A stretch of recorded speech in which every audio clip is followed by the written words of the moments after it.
Bienvenidos a todos a un nuevo video. Me encuentro realizando una prueba de corte de inyectores basada en el acelerador para diagnosticar cuando un inyector falla.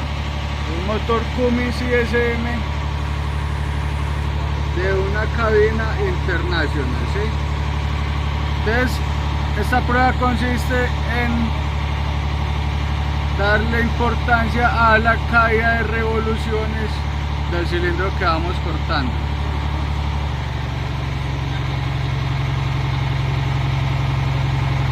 Se siente el cambio, otra vez vuelve a acelerar.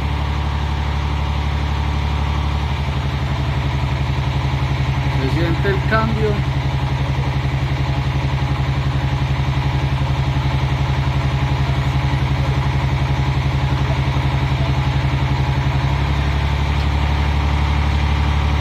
En el cilindro 3 también se siente cambio.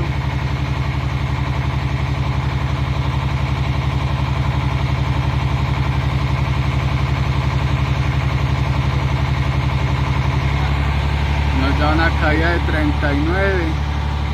En el cilindro 4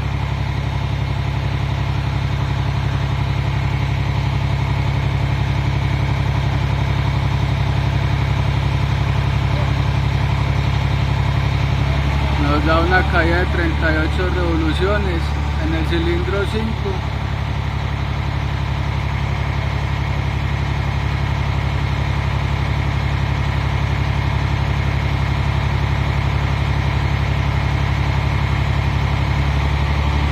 una caída de 25 revoluciones. El cilindro 6, ahí no se escucha, no se percibe un cambio. Ahí en lo que podemos percibir, vamos a ver qué cambio nos arroja el sistema.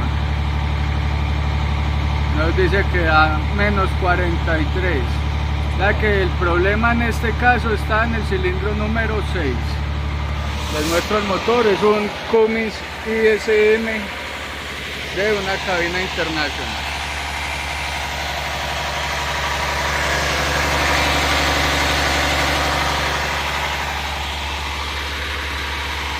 Espero que les haya gustado el video, denle like si les gustó y suscríbanse para más videos.